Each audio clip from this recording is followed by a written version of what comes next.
Tessa and Mr. David Licauco. Ano nga ba ang mga kaganapan sa araw ng mga pulso? But before that, if you haven't subscribed yet to my YouTube channel, please don't forget to like, share, and subscribe at hit mo na rin ang notification bell for more showbiz updates. Bago tayo of course magpatuloy sa ating updates for today's video, nais ko pong pasalamatan kayo for always watching and trusting this channel. Thank you so much sa inyong laging panonood at palagi ang pagsubaybay sa mga updates po natin. Maraming salamat po. At ngayong araw, bago tayo magsimula sa ating updates, of course, magbabasa tayo ng ilan sa mga komento po ninyo na miss natin to Dahil may ilan pong mga nagbigay ng kanilang mga comments patungkol po dun sa ating latest updates.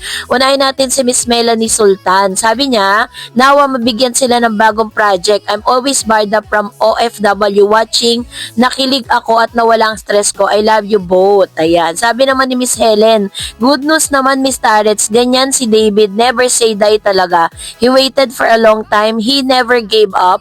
He's man with the word of honor. Their love team is not just on screen but also in real life. I know David really is in love with Barbie, but we can see if they themselves can heal it, and we does as well. True enough that the relationship of what David said, he wanted unseen just for their eyes only, so that with or without projects, as of the moment, still their connections remain constant. No one can ever dissolve Barda. Not fake news, not bashers, not even people who are against Barda. For us, for as long as supporters, fans, and followers are still on their side. Which is very true. Sabi ni Miss Maria Armilo, yes, amen po, Lord, bless us in Jesus' name. Help, guides, and protects us from harm to them. Lord, lead us, Lord, all the ways to be safe and be healthy always, both of us. And Barda fans, be strong, faith in God, all will be okay, grace and mercy. Ayan, napadasal si Ma'am Shi. Sabi ni Miss Sofia Ramirez, Ma'am, salamat po talaga sa maganda mong pahayag at isa-isa mong binigyan mong diin upang ipaliwanag na ayos pakinggan at basahin. Sobrang tuwa ko kahit senior citizen ako dahil talagang sa kanila ako natutong umanga. Sa dalawang artista na magkasama bawat galawan nila, kahit simple lang, inikilig na ako, masaya na ako habang maraming gawain. Thanks God dahil I'm always praying. Ayan. So, panoorin muna natin tong video na to. Valentine's Day. Hi! Happy Valentine's Day! Ang aga mo naman, magkikita naman tayo bukas. I know. Naalala lang kasi kita habang umiinom ako ng vitamin. Aba? Gaya-gaya.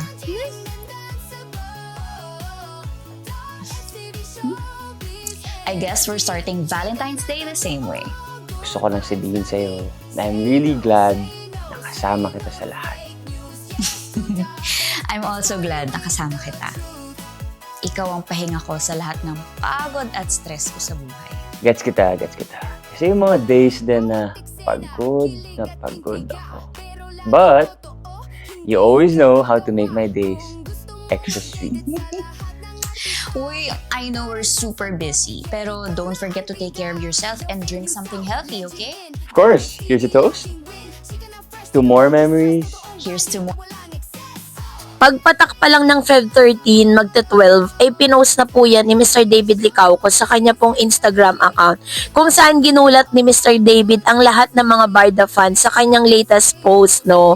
Ganon din naman kay Miss Barbie Forteza, na although this is gonna be part of their parang endorsement ng Vitamilk, no? Pero talagang makikita mong merong laman yung kanila pong mga sinabi at nagdulot po ito ng kasiyahan sa lahat ng mga Barda fan, 'di ba? Pero ito na nga, no, dahil nag-post din po si Miss Barbie Forteza ng ilan sa mga kaganapan sa kanya nung time ng Valentine's Day, no? So, kapag panahon ng Valentine's Day, karaniwang iniisip ng karamihan ang mga nagmamahalan, mga magkasintahan, mag-asawa o mga taong nagpapakita ng kanilang pagmamahalan sa social media posts. Ngunit sa taong 2026, isa sa mga pinakamalaking usaping showbiz sa Pilipinas ang muling solo celebration ni Barbie Forteza, isang aktres, personalidad at isa sa pinag-uusapang youth star sa entertainment industry ngayon.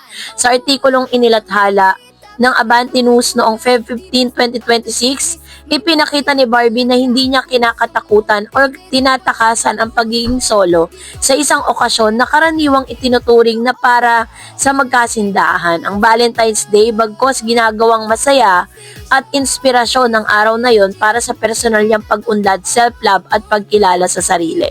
Yung post po ni Barbie Fortesa ay umani ng iba't ibang reaksyon mula sa mga netizen, and of course, umani din siya ng reaksyon mula sa kanyang mga kapwa actors and actresses. Isa sa mga nag-react dito si Mr. Alden Richards, Mr. Enchong D na makakasama niya, si Miss Ching, no, na isa rin sa mga showbiz friends ni Miss Barbie Fortesa. Ayon po sa Abante article, masaya at puno ng kumpiyansa at positive vibes si Barbie Fortesa habang ipinagdidiwang niya ang Valentine's Day ng mag-isa. Ayon sa ulat, nag-check-in siya sa isang hotel, nag-lunch mag-isa, umorder ng food sa room, nag-coffee at nagdala ng libro para magbasa.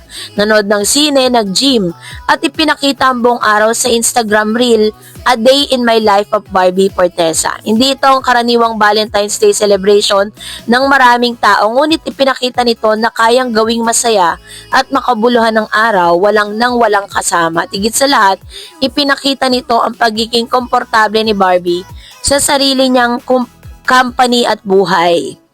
So, ang solo Valentine's ni Barbie Fortesa ay hindi basta-basta desisyon lamang. Ito ay may malalim na konteksto na nauugnay sa kanyang personal na buhay at karera. Number 1, syempre yung pagkawala ng kanyang romantic relationship. Noong January 2025, opisyal na inanunsya ni Barbie ang pag-iwalay niya at ng kanyang dating kasintahan. So, pangalawa, kaligayahan sa sarili at mga kaibigan, hindi lamang puro pag-iisa ang tema ng solo Valentine's Day. Dahil ayon sa ibang interview, buong puso niyang tinanggap ang kanyang me time at sinasabing full and very happy ang kanyang puso dahil sa support at pagkakaibigan ng kanyang mga kaibigan. Hindi niya tinanggi na minsan ay may pressure sa lipunan tungkol sa dapat o hindi dapat gawin sa Valentine's Day. Ngunit malinaw ang kanyang pananaw. Hindi kailangang umasa sa iba o sa romantic partner para maging masaya. Ang pagmamahal sa sarili at pagpapahalaga sa relasyon kahit na sa mga kaibigan ay sapat na. Ang solo celebration din ni Barbie Fortesa ay hindi lang basta kabalintunaan sa typical na pagse-celebrate ng Valentine's Day. Ito ay simbolo ng mas malalim na self-love movement na lumalaganap lalo na sa mga kabataan at sa mga taong nasa creative industry. Kasi dito po sa post si Miss Barbie Fortesa, pinakita niya dito na kaya niya pa ring sumaya kahit wala siyang jowa, 'di ba? Kahit wala siyang kasama.